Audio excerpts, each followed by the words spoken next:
As the sun rises across the large swath of Bor, it pokes the lush green landscape as yet another day in the restive capital of Jonglei begins. The calm environs belly a conflict which has enveloped the youngest nation. South Sudan has been ravaged by conflict which broke out on December 15th amongst the Presidential Guard officers. Initially a political crisis within the SPLM on December 15th, 2013 spilled over into the lens of the bitter narrative of ethnic rivalry between the Dinka and Nuer.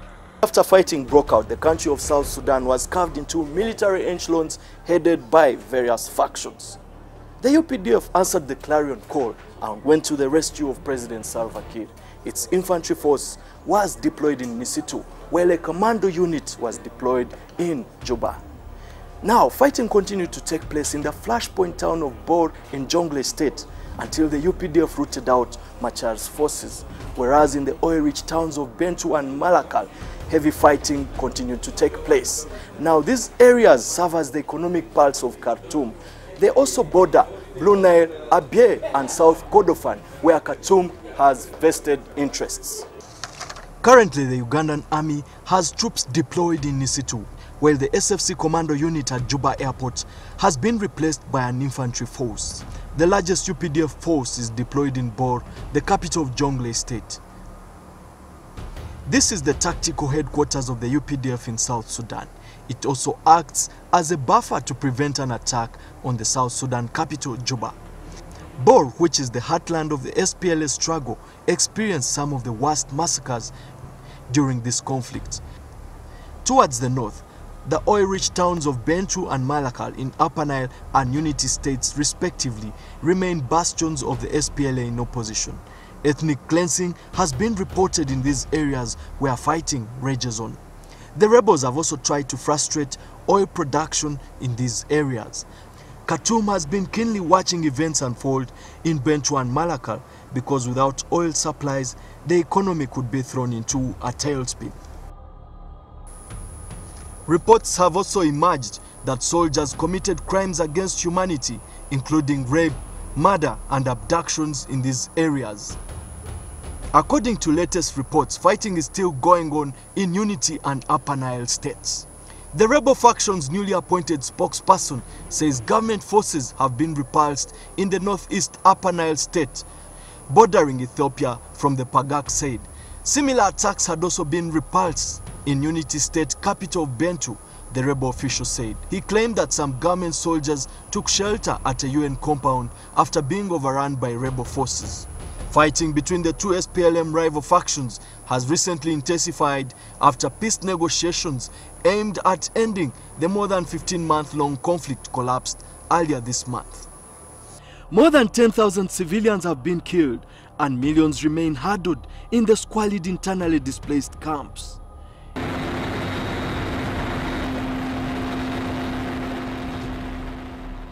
In January 2014, I visited Bor barely after Riek's forces were defeated by the Ugandan army. The flashpoint town of Bor shares a special place in the hearts of many South Sudanese. It's right here where the first shots were fired to mark the beginning of the 1983 liberation struggle of the SPLM. It's also the birthplace of the late Dr. John Garang, the iconic leader of the SPLM. However, when Dr. Riek Machar's forces occupied this place, they left behind a trail of death, destruction, and despair. On my recent visit to the country in February 2015, there were indications that both sides were stockpiling weapons in anticipation of war. And even what is worse, even as we speak here now, no end in sight. And the boots are still sounding. And there's a prospect for escalation. When you look at the arms that both sides have stocked. I think, yes, there has been that threat of an open conflict with both sides amassing weapons. But I think it's going to come to pass. It will come to pass.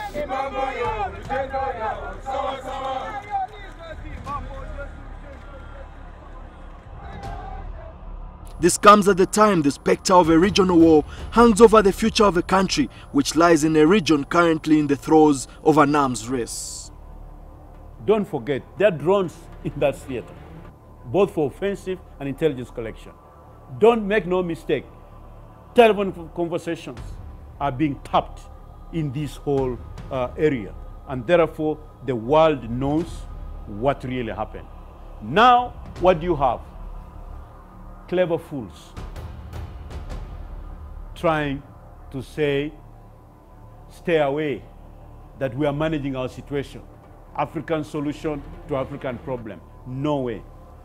Well, there has always been the danger of regionalizing the conflict. This has been on since the outbreak of this conflict. The Qatar diplomacy, yes, I mean, people have been very suspicious about Qatar with the activities in Libya, and we saw it in Egypt with the Muslim Brotherhood, and we also seen it, of course, with Syria and Iraq. But I think we should not read so much into this. I mean, these are allegations. They have not heard of the actual receipt by the SPLM-IO led by Riek Machar of the $2 billion. The strategic imperatives that attract us to a peaceful South Sudan are varied. South Sudan is the largest export market for Uganda. That's one. Two, we host a huge refugee community from South Sudan. The third point is that it's a buffer for our security as a country. And security is paramount. So for as long as these interests are not assured, then we must always get involved in ensuring a stable South Sudan.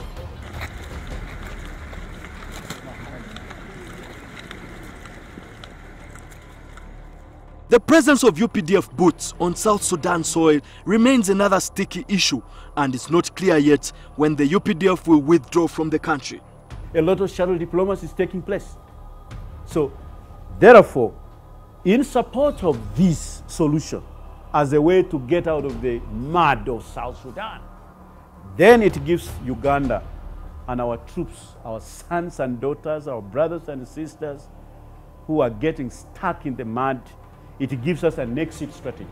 Excellent opportunity to get out. And I'm saying, in this solution, order must be given to Uganda to get out.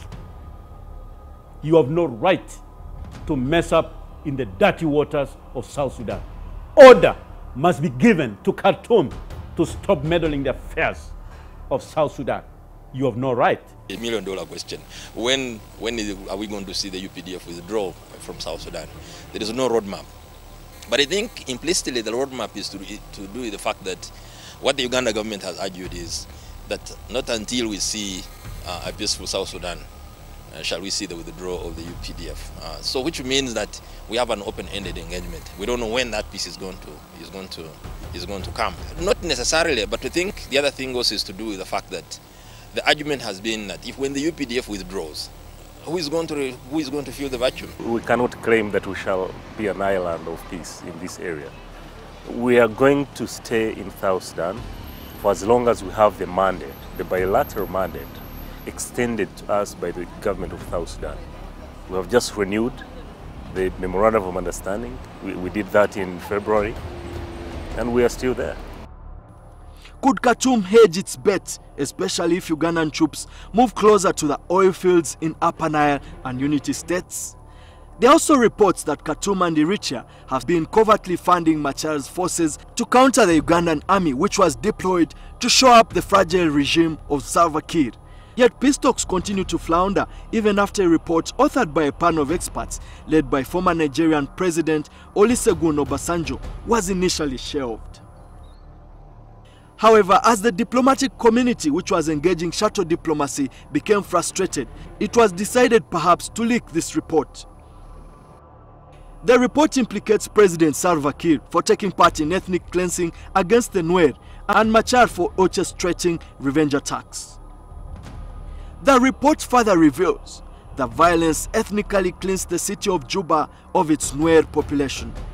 The motive of the violence was political. The violence, which originated as a scheme in the government elite of South Sudan, targeted one particular ethnicity, the Nuer, it reads. It also recommends that both Kiir and Machar are culpable in the massacres and should not be part of a transitional government. So what is the curse of this country, which has just emerged out of one of the longest running conflicts on the continent with its neighbors Khartoum? Is this the next basket case in Africa? We saw killings we have not even seen in the history of Arab slave trade. We've not seen these killings in the period of colonialism in the Sudan. We've not seen this targeted killing, this ethnic cleansing during the Arab domination of the Jalaba. As the country engages in soul searching, the citizens are nostalgic of the SPLM under the charismatic leader, Dr. John Garang, whose appeal cut across the ethnic tendrils. History shows that even during the reign of Garang as SPLM leader, there was conflict between him and the rest of the party Politburo. Even before his death, cracks had emerged between Dr. Garang and his deputy commander, Salva Kiir. A confidential report of the SPLM Political Bureau meeting in Rumbek in 2004 reveals unease within the organization. Amidst reports that Kiir was going to be arrested, Garang responded in a report discussed by the SPLM senior leadership, and I quote, "The allegation that I was going to dismiss Commander Salva and arrest him was not only a lie, but it did not even occur in my mind." The last was the rift between John Garang and Kiir. And mind you, most of these were handwork of intelligence services from Khartoum, who wanted Kiir to mutiny against Garang as a way, when they failed to stop the signing of the CPA, the last card was actually this mutiny. Now, how the elders from Equatoria, how the different actors intervened to manage to take these people to Rumbek conference, where John Garang and Kiir reconciled, where John Garang held the hand of Kiir and said, if anything happens to me, in this man, you have a Joshua who will lead you to the promised land. In the same breath, Professor Mahmoud Mamdan, who was part of a team of AU experts tasked to investigate the conflict, had earlier on opined about the old rivalries within the SPLM. He said, and I quote, "The result was that every major struggle, whether ideological or personal, led to a spilling of more blood. And every subsequent bloodletting was resolved through a cosmetic power-sharing strategy, a sharing of positions and resources, which turned out to be more than an interlude between bloody bouts."